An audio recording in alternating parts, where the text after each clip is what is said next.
Morning Church. Magpabilin ta sa pagbarog ug atong kuhaon atong Biblia. Atong kini ablihan sa Mikiyas kapitulo 6 bersikulo 8. Akong balikon atong ablihan ang atong Biblia sa Mikiyas kapitulo 6 bersikulo 8. Ug ato kining dunganan sa pagbasa. Gipakita na niya kanimo o tao unsa ang maayo ang gipaabot sa Ginoo kanimo mao ang pagbuhat sa kaangayan sa pagpakita sa makanunayong gugma ug sa pagkinabuhi diha sa mapaubsanong pakig-uban sa atong Dios. Amen. Amen. Magampo ta. Takos ka nga simbahon, balaan o gamhanan nga Dios. Ining taknaa kami nagkahiusa. Salamat sa matag usa nga nagahin sa ilang hago, usog, panahon aron Ginoo pagpasidungog kanimo, pagsimba diha sa espiritu ug sa kamatuoran. Tuguti nga mamuhat ka sa among kasing-kasing. Di na imong balang espiritu magalamdag sa among salabutan. Aron among makinabuhi ang buot nimong i-aplikar sa among kinabuhi matag adlaw. Panalangini ang matag igdulungog, ang matag usa. Among isalig kanimo among pamalandong karon pinaagi sa ngalan Hesus. Amen. Manlingkod ta palihog. Atong giabi-abi ang tanan sa ngalan sa atong buhi nga Dios. Ingnay mong tapad, nalipay ko nga naa ka karon. Ingnay mong kilid, welcome. Mong likod, welcome. Giabi-abi o welcome nato ang tanan makaigsunan nga miduyog nato pagsimba sa bisan pa sa online sa Luzon, Visayas, Mindanao ug sa ato makaigsunan nga naa sa gawa sa nasod. Ang atong pamalandong nining kabuntagon base sa atong gibasa ato ning giuluhan makaigsunan og the life God requires from His people. Ang kinabuhi nga gitinguha sa Dios gikan sa iyang katawhan. So the word requires mga kaigsunan base sa konteksto mao ni siya ang divine expectation of God sa iyahang katawhan. So base sa kapitulo 6 o 7 sa Mikiyas, si Micah nagsulat niini og iyang gihulagway ang kini nga sitwasyon nga samag naa sa sulod sa korte. Pila nato nakaadto og korte. Unsa may makita nato sa courtroom. So diha sa korte, anang huwes, anang akusado, witnesses, anang mga abogado. So ang Dios mao ang judge. Nag-ingon siya sa verse 2 sa chapter 6, the mountains and hills are the witnesses. Israel is on trial. Ang Israel mao makaigsunan ang na-found guilty sa maong trial, giakusar, mao na akusar. The Lord presents a case against His people for their sins. Unsa man nga nakita sa Ginoo. Makaplaga na to makaigsunan nga ang mga kabukiran, ang mga kabungturan, maoy mga saksi sa kaso batok sa Israel. Sa ato pa makaigsunan, dili makadinay ang Israel sa ilang mga binuhatan kay bisag wala siguro'y mata sa tao nga nakakita, pero sa gahom sa Ginoo dili sila makatago kay pwede gamiton sa Ginoo ang mga kabukiran, ang mga kabungturan nga maoy mga saksi. Base sa mga verse, pamatia o kabukiran ang kiha sa Ginoo batok sa iyahang katawhan. So, ang Dios adunay kiha batok sa iyang katawhan nga Israel. Batok sa mga tungod kay nakita ang Ginoo sa mga kasalanan. Unsa may mga kasalanan sa Israel? Makita nato sa mga bersikulo dire sa bersikulo 10,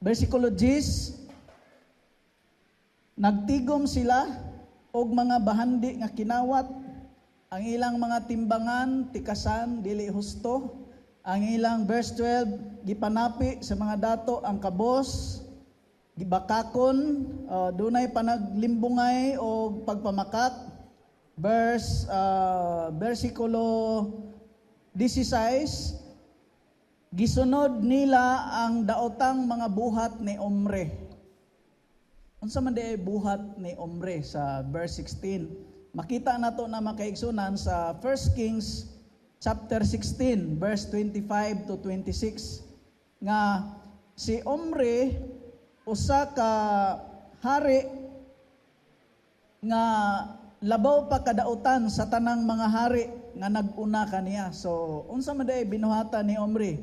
Gisunod niya ang matang sa pagkinabuhi ni Jeroboam. Gipanguluhan niya ang Israel sa pagpakasala og nahagit og nasuko ang Ginoo, no? Ang Dios sa Israel tungod sa ilang pagsimba sa mga Dios-Dios. So nakita sa Ginoo sa Israel ang lying, hypocrisy, corruption, o idolatry, o napay giingon diri sa chapter 7 verse 2, wala na'y taong Dios nun, o wala na'y matarong.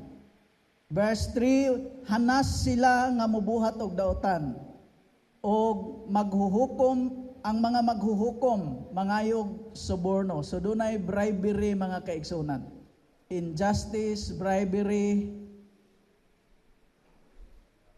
Nawala na ang gugma, nawala na ang ilang pag-aplikar, pag-practice sa hustisya o kaangayan, nawala na ang kaluoy o nawala na ang ilang pagkamapaubsanon.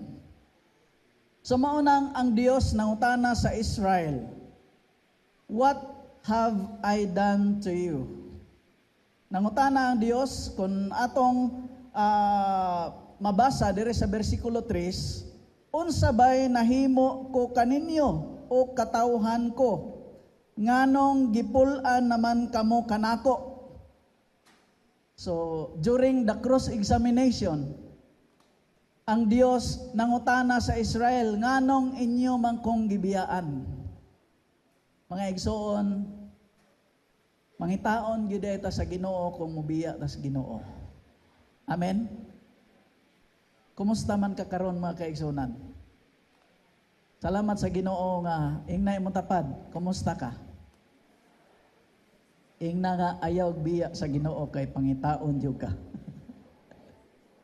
Niingon pa gyud ang Ginoo, tubaga ninyo ako. So nagpaabot ang Ginoo og tubag sa iyang katawhan. Tubaga ninyo ako. So God asked Israel, what have I done to you? How have I burdened you? Then He reminds them of His goodness. Gipahinumduman ang Israel sa kaayo sa Ginoo.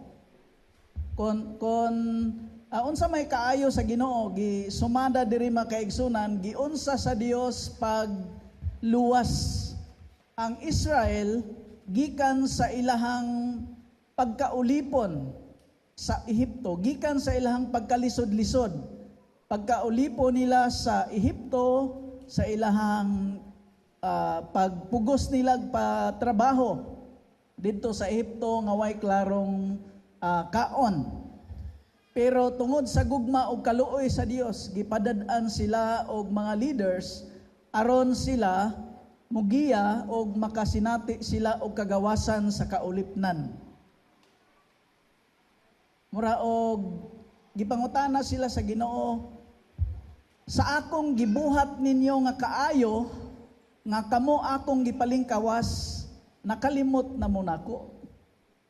Sa akong kaayo nga gibuhat ninyo, sa akong kaluoy, sa hustisya nga akong gibuhat og sa akong gugma nga akong gipadayag, mibiya mo kanako.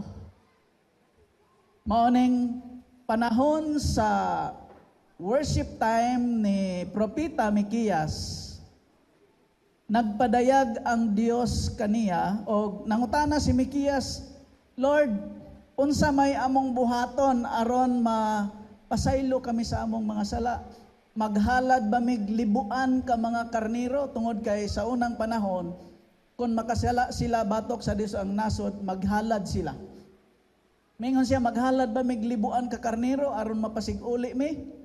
Or kung dili pagyud kaigo, kinahanglan ba among anak among ihalad aron mi mapasig-uli? Unsa may tubag sa Ginoo pinaagi sa pagpamati ni Propeta Mikias, mao na yung versikulo 8. The prophet Micah in worship and desperation asked, Lord, do you want burnt offerings? Shall I sacrifice my child to atone for my sins? Ang pangutana, what does God require of His own people to live? Dinhi nagpadayag ang Ginoo mga kaigsunan. Then God poses and reveals what He truly requires from His people. To do justice, to love mercy, and to walk humbly with your God. Tulo ka butang ang gikinahanglan, ang gitinguha sa Dios. This is the life God desires, not rituals, not sacrifices, but obedience, righteousness, not religion, but relationship, not performance, but transformation. So ang una makaigsunan nga gitinguha sa Dios, God requires His people. He requires us to live justly. Ing na imong tapad, live justly. God is calling all of us today to pursue justice by living justly.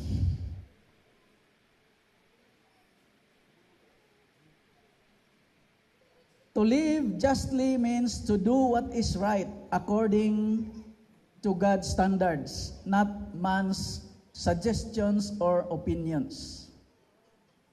Sa Hebrew nga pinulungan, the word justice is mishpat, which refers to moral decisions, righteous judgment, and fairness in every aspect of life.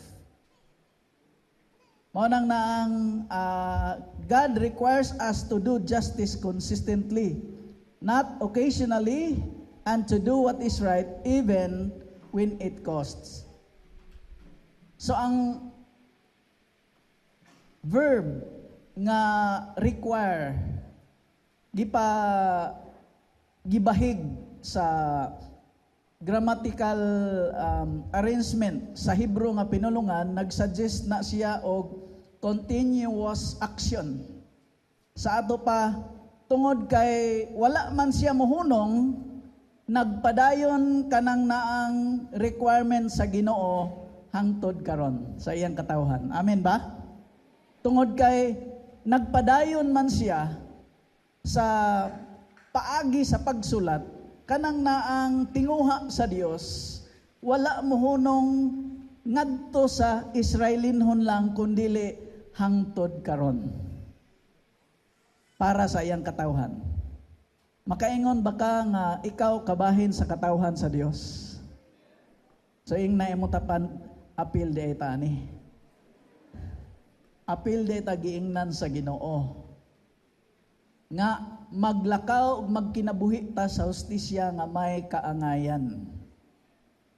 So matod pa ni Dr. Martin Luther King Jr., injustice anywhere is a threat to justice everywhere. Samtang dito mi sa Scotland, sa Edinburgh, nagkakita ko og mga klase-klaseng post sa Facebook o sa YouTube bahin sa sitwasyon diri sa atong nasod. Dunay mga hearing sa Senado, dunay mga lantugi sa panagbangi sa Senado o sa Kongreso. Nakita nako ang mga karsada nga puno sa mga tao nga nagprotesta. Tungod kay nagtinguha sila og kabag-uhan sa atong nasod. Naka-relate dayon ko ani makaigsunan pagbasa ni ining akong teksto ug nakapangutana ko, Lord, kini bang kahimtanga sa Israel naa ba ni sa nasod namo sa Pilipinas? Sa imong hunahuna makaigsunan, naa ba ang injustice? Naa ba ang corruption? Naa ba ang lying sa atong nasod? Bisag wala pa'y tulay, nagasto na ang kwarta, kay nahuman na. So daghan kay makaigsunan og nakahuna-huna ko makaigsunan, mura man og ang Pilipinas, murag naa sa sitwasyon sa panahon ni Mikiyas. Unya akong gilantaw o gibasa makaigsunan, kon ang iyang katawhan nga Israel dili mutuman sa gi-require sa Ginoo, makita nato ang epekto. Verse 14 nag-ingon diri nga mangaon kamo apan dili mabusog.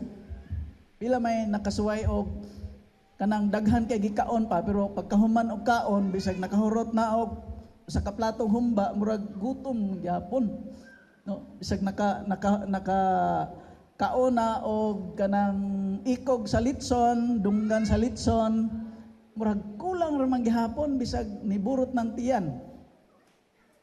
Naa ba ni karon sa ato pa nangaon sila nga di mabusog? Oy, mura deeg sa at panahon ning Mikiyas kung naa ni. Og nag-ingon pa gyud, magsige kamog tipig apan dili kamo makatigom. Nagsige tag savings pero inigabot sa pitsa 30, uy, mura magwa pa kaabot sa 30 akong tinigom. So unsa pagigingon diri sa verse 16, og biay-biayon kamo sa tanang katawhan. Dayon makita nato nga daghan ang mga nagpugas apan dili makaani. So daghang naning kamot pero wala gihapon mooswag. So grabe ang epekto mga kaigsuonan. So naghuna-huna ko mga kaigsuonan nga ang gamot sa atong problema sa Pilipinas tungod kay miingon sila og base sa na dungog nako sa YouTube nga ang usa sa pinakadato sa tibuok kalibutan, apil ang Pilipinas.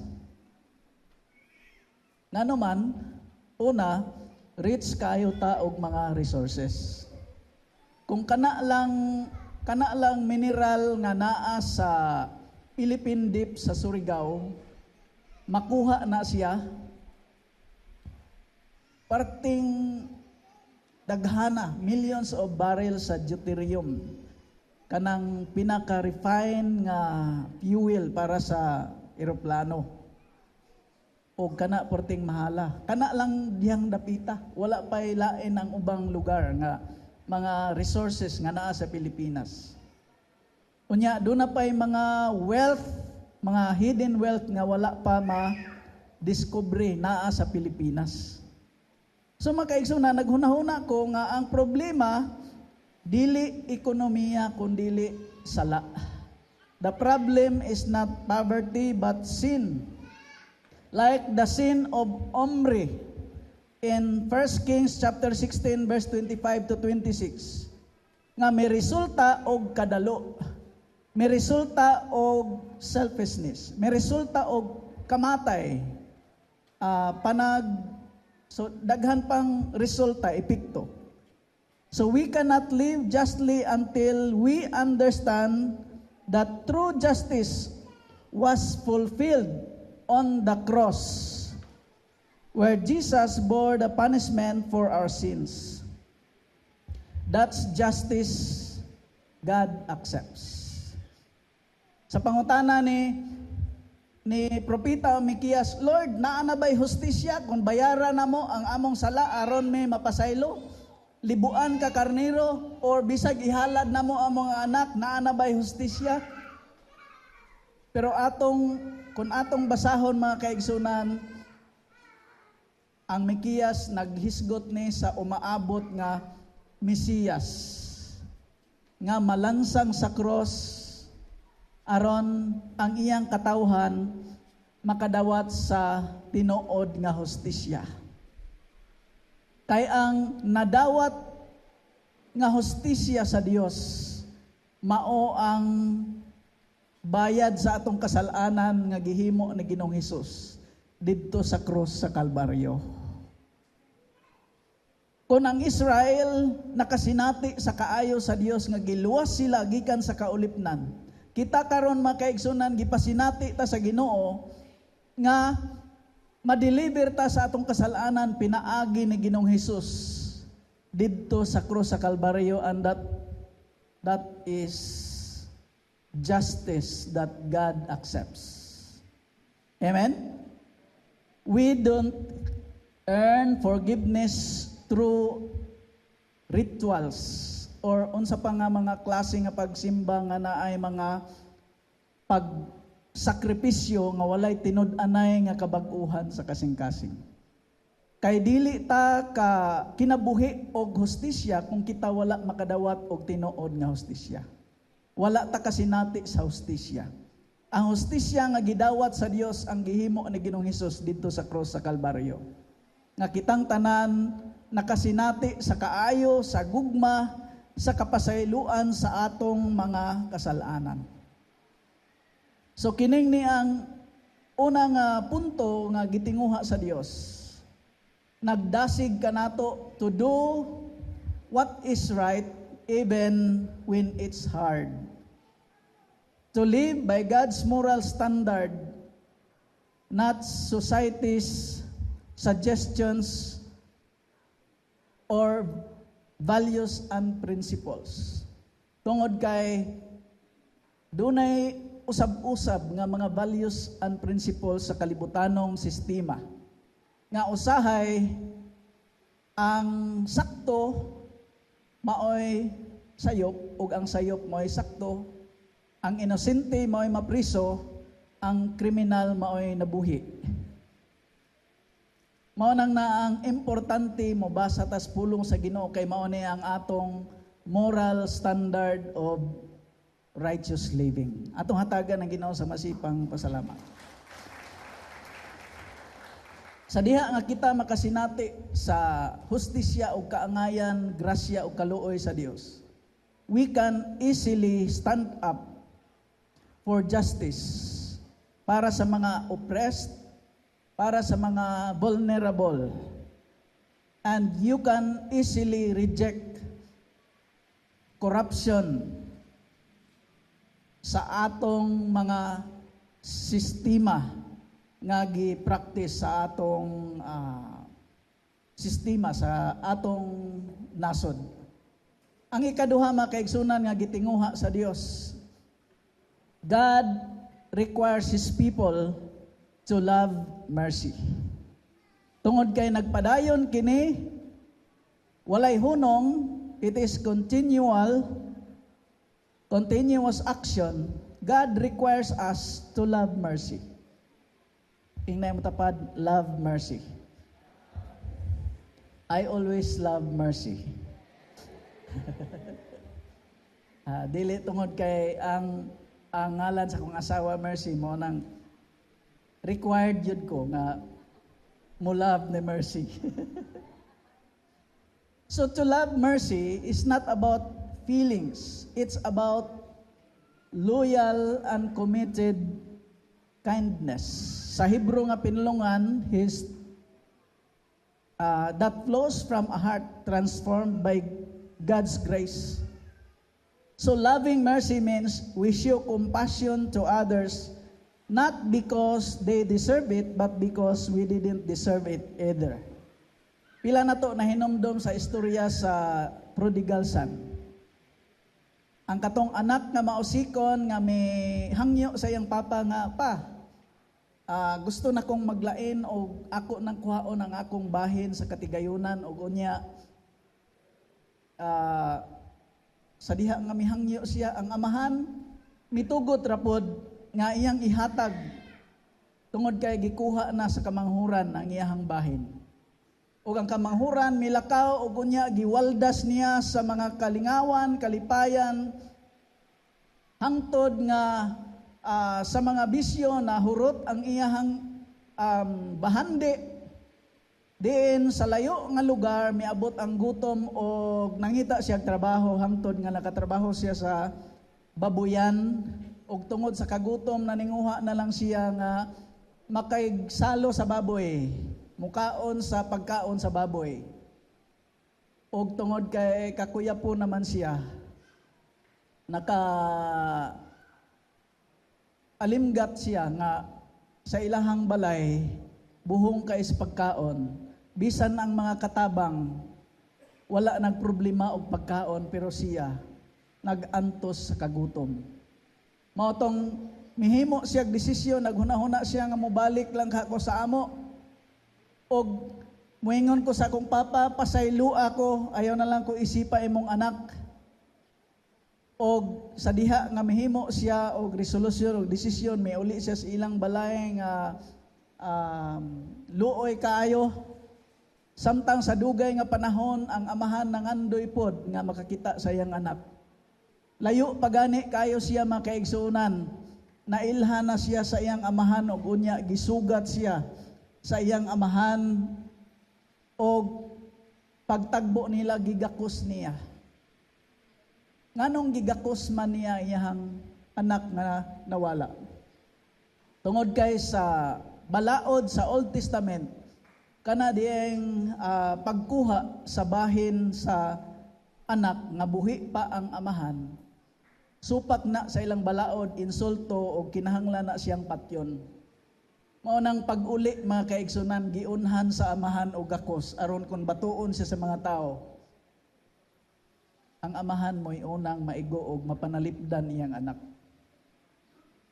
Pag-abot sa balay, giingnan sa amahan ang mga sulugoon. Pag ihaw mo, ihawa ang pinakatambok nga baka. Kay maglipay og magsaulog ta kay kining akong anak nga nawala, namatay, karon hikaplagan og nabuhi na. Pagkabati sa kamaguangan nga dunay tukar og mga sunata sa balay, nangutana siya, unsa may nahitabo? Mingon ang mga katabang nga, naabot imong igsuon. Nya ingon imong papa nga mag-ihaw ta sa pinatambok nga baka. Unsa may gibati sa baguang nga igsuon? Nasuko siya makaigsuonan. Og sa iyang kasuko nang luod siya. Og unya gialam-alaman siya sa amahan, ingnan niya ang mingon ang kamaguangang anak nga, pa, ako diri bunog kay kos trabaho. Wa gani ko nimo ihawi bisag kanding na lang. Pero kaning imong anak nga naglaroy-laroy, giwaldas pa ang iyang mga kabtangan, imo pa noong gi-welcome. Unya imo pag yung giihawan og baka. Ako wa gyud. Sa imong hunahuna asa may nagpadayag og kaluoy og paghigugma ato, ang amahan o ang kamaguangang anak? Pangutanay mong tapad, asa man ka ato? Kung kita dili malipay nga dunay makasasala, magbag-o og dunay bugoy sa pamilya nga mobalik, sama ta og kamagulangang anak. Kung dunay dugay nang nangalagad sa Ginoo nga bagdoy kaayo, nya dugay na ani balik, pagbalik moingon nga ay nibalik na sang backslider ah. Mga igsoon kanang kinaiyaha moratag kinaiya sa magulang. Pagsimba ganihang buntag nangutana ko, pangutanay mong tapad, asa man ka ato? Nay usa miingon, wala ko atong amahan, dili ko pareha sa amahan nga kinaiya nga mahigugmaon. Dili po ko pareha sa maguwang. Ipanguta sa, unsa man day ka? Sa nga, kuan ko, kanang bad boy ko. Kay siya ko no, anak na mausikon. So mga kaigsunan, usa ka tingali ka mo nakadungog sa hitabo ni Charlie Kirk, naka-familiar mo? Diin si Charlie Kirk, usa ka maisugon, maikagon, madasigon nga magtotoo nga nagwali sa pulong sa Dios nga way ko kahadlok. Og siya taliwala sa dito sa eskwelahan sa iyahang pag-witness o pagtubag og mga daghang mga pangutana, gipusil siya. O panahon sa memorial service, diin almost 100,000 ang nanambong ng mga iladong mga tao. Nakadungog sa speech ni Erica Kirk. So panahon sa iyahang speech, may isa siya sa iyahang ulo og maingon siya, to that young man who killed my husband, I forgive him.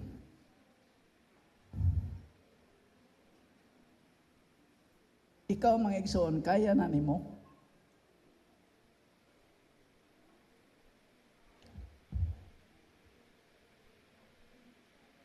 Doon na ba yung mga tao nga ngalan sa tao nga kung imong mahinumduman, murag mukagot imong ipon.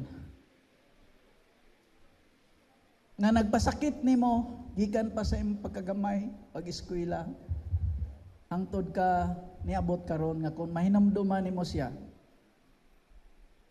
na kay kasuko. Murag imo siyang gibilanggo sa imong kasing-kasing nga wala pa ka-release og forgiveness. Naabay kauban nimo sa panimalay, imo bang bana, imong asawa, imong igsoon, imong mga anak, or imong kauban sa trabahoan, or imong classmates, na wala pa nimo na-release og forgiveness. God is calling us today, release forgiveness.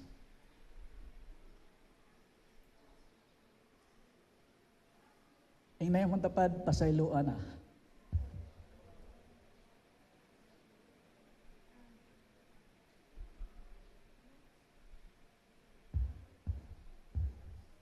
Si Corrie ten Boom o si BT or Bitsy. Kini sila mga igsoon, si Corrie ten Boom, usa ka Dutch nga magtotoo. Panahon sa World War II, nagtabang siya sa mga Hudiyo nga makaikyas gikan sa brutality o cruelty sa mga German soldiers. Iyahang gitabangan sa sekreto ang mga Hudiyo nga makaikyas, iyang gidala sa Netherlands. Miabot ang panahon nga nasakpan ang ilang sekreto nga trabaho o gidakop siya. O siya mismo naka-experience sa cruelty, brutality sa mga sundalo nga Nazis. O mga kaigsunan, gi-torment sila pag-ayo, walay gipagutman sila o sa kadaghang higayon gi-force sila sa pagtrabaho og mga bugat, ang uban nanganiwang, nangapiang, nabalian ang uban, wala kaagwanta nga matay.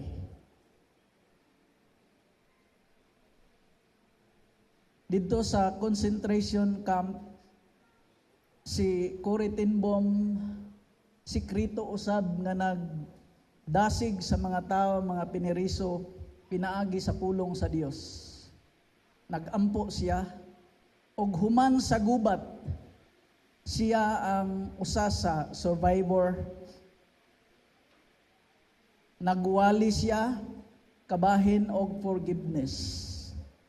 Sa diha nga nagwali siya, usa sa mga gwardya nga may torture niya, apil ni adtong iyang giwalihan, ug unya miduol niya, may isa sa kamot nga makapasaylo baka nako.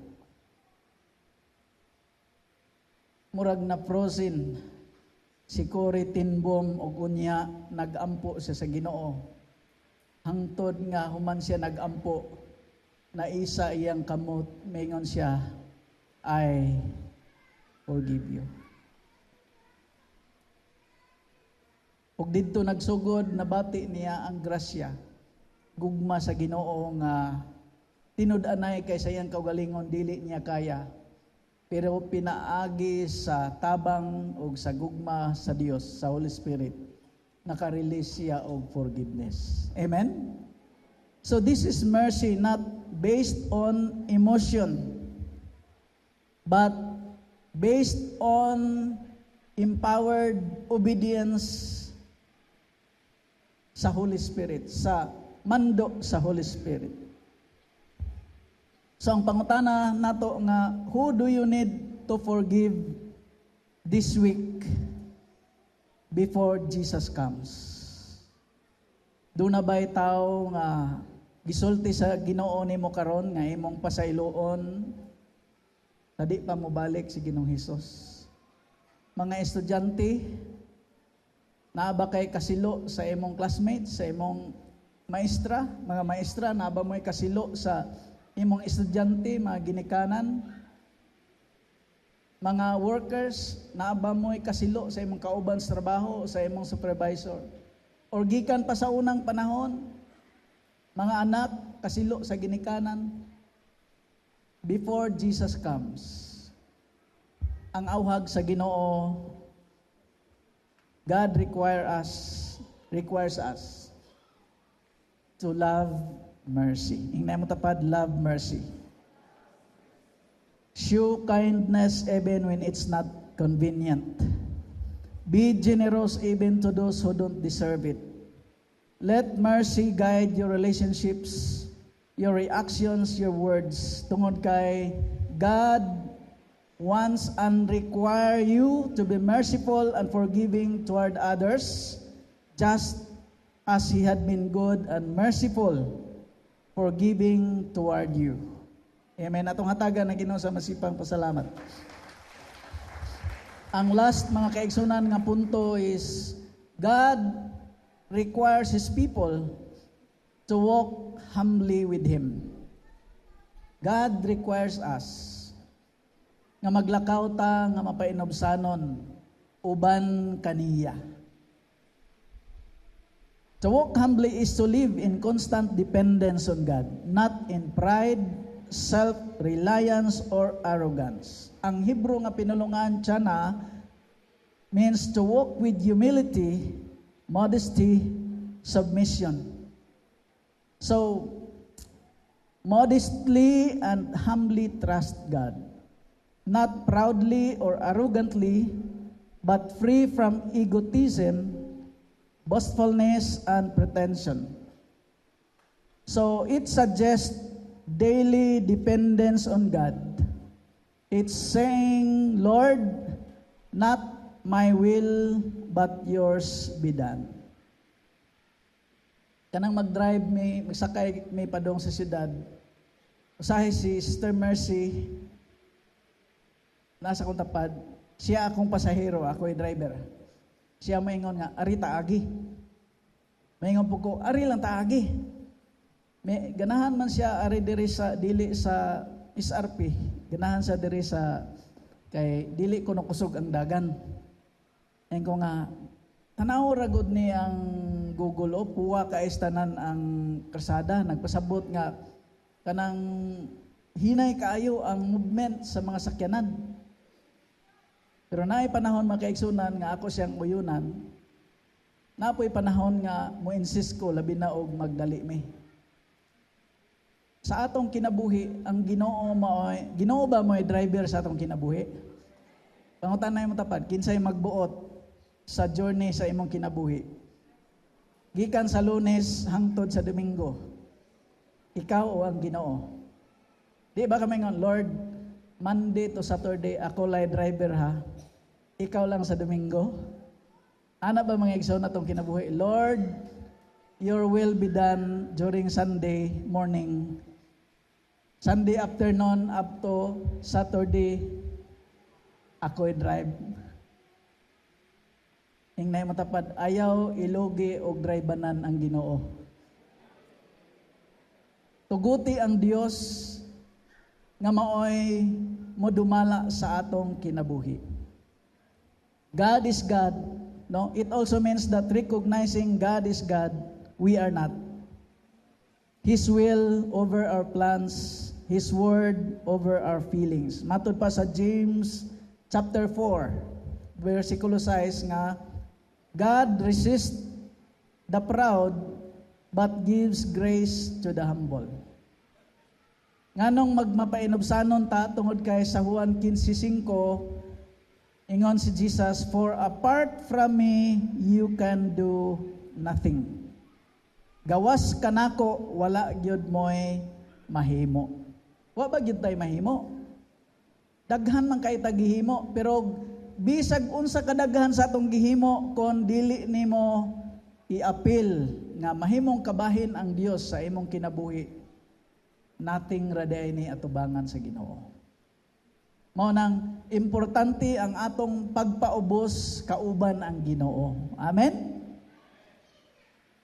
Atong miaging Domingo dunay nangutanan ako, Pastor, nganong sa katong istorya nimo nga dunay pastor nga gitagaag medal kay siya nakita sa simbahan nga pinakamapaubsanon nga pastor mao tong gitagaan siya medal nya, pagkasunod Domingo gibawi ang medal.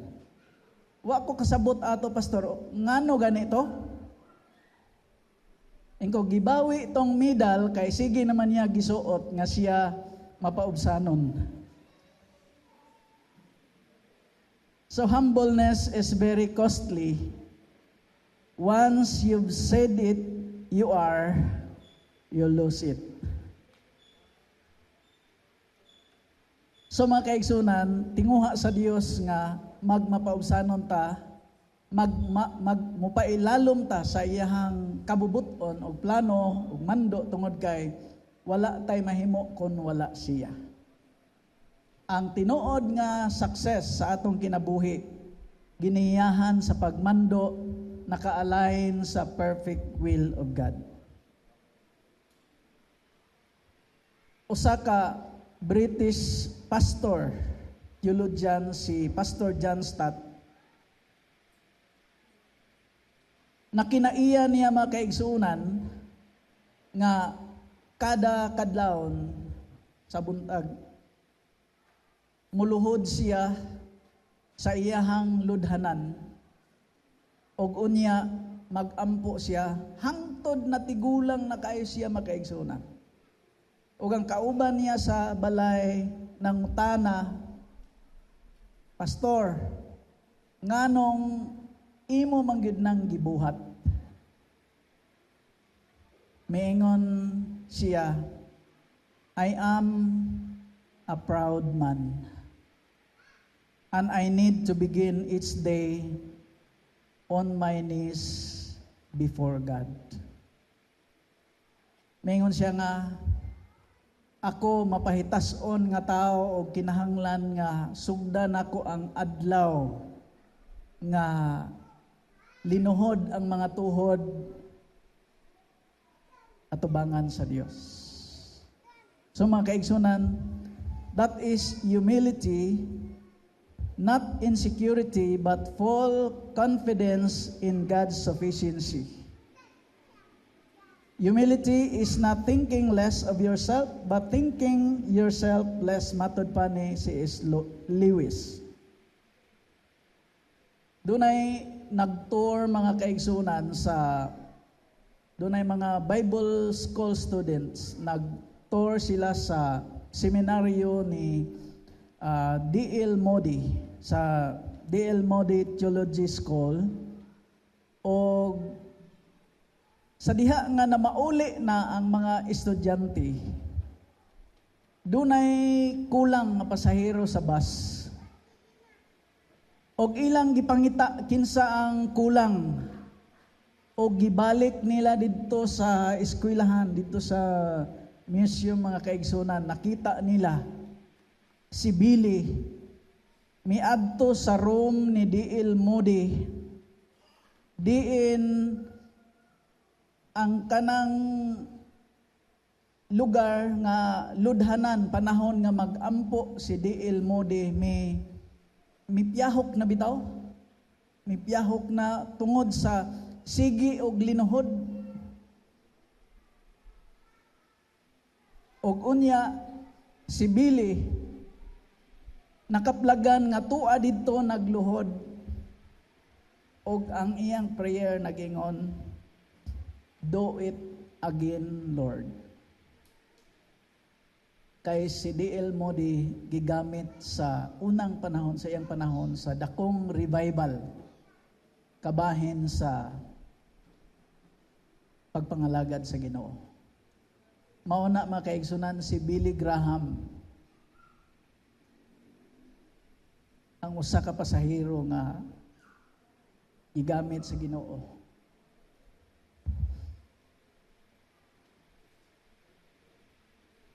Mao basab na atong tinguha sa atong nasod, "Do it again, Lord."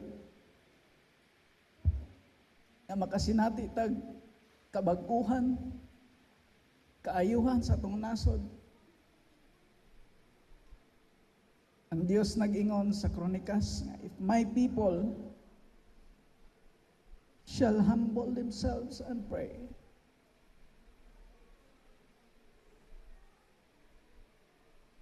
Siya mga kaigsunan,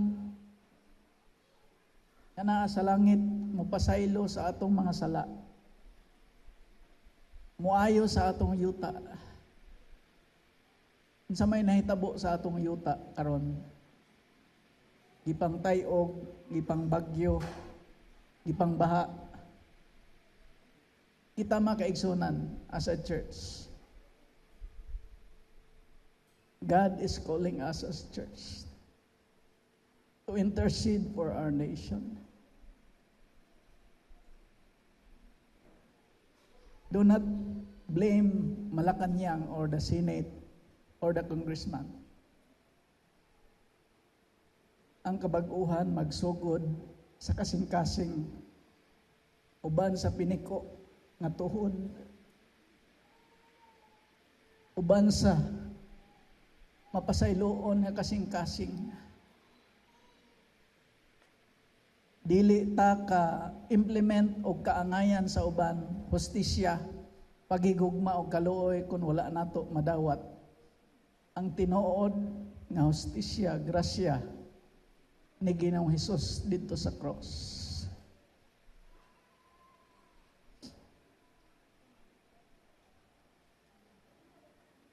In God's courtroom, no one can hide.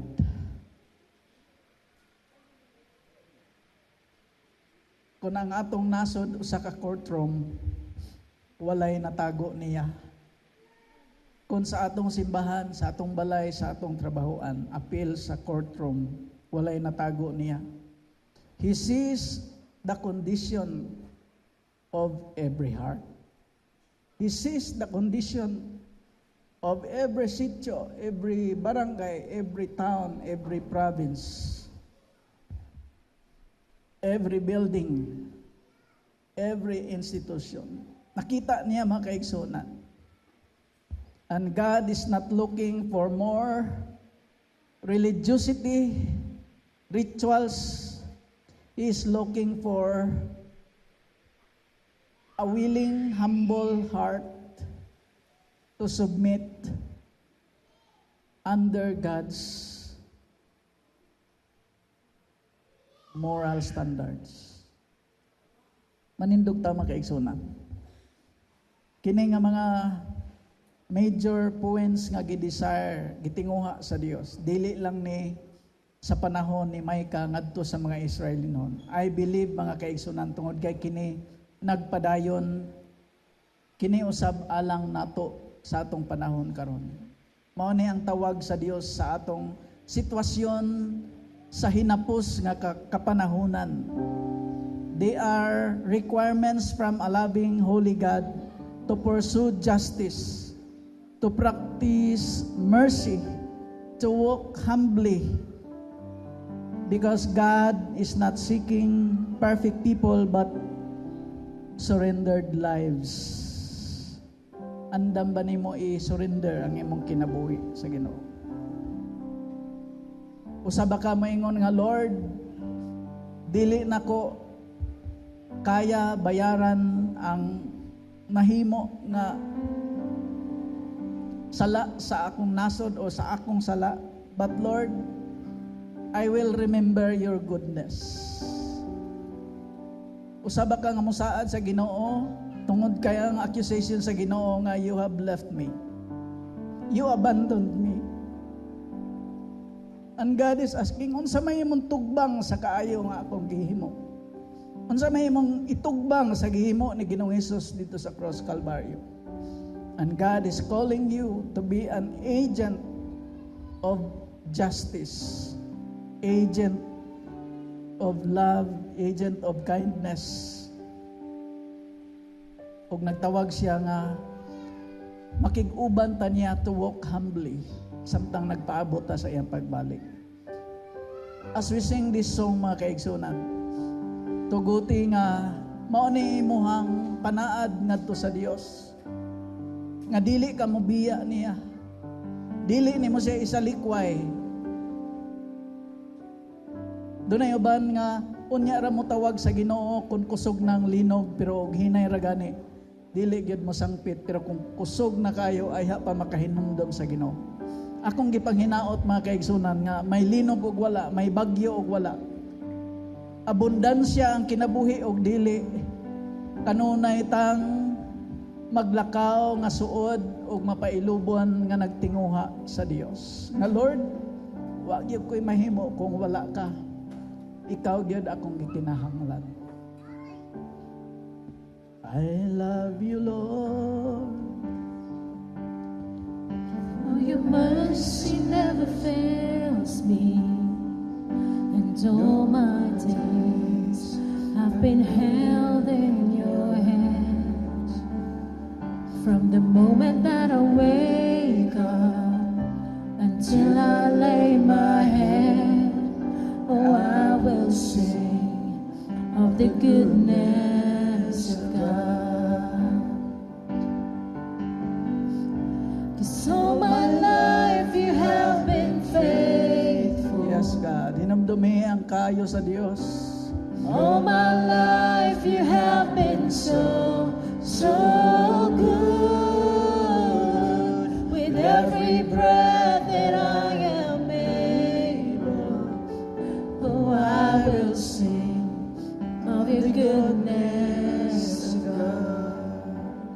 I love you, I Lord. love your voice. You have led me through the fire, and in darkest night, you are close like no other. I've known you as a father, I've known you as a friend, and I have lived in the goodness of God. Your goodness is running. Your goodness is running after, it's running after me. Your goodness is running after, it's running after me. With my life laid down and surrender now, I give you everything. Your goodness is running after, it's running after me. Mga igsoon, kung niningtak na wala pa nimo nadawat ang grasya, gugma sa Dios, og nagkinahanglan ka og deliverance, wala pa ka kasiguro sa imong kinabuhi nga imong nadawat ang kapasayloan sa imong sala. Today is the day of your encounter with God.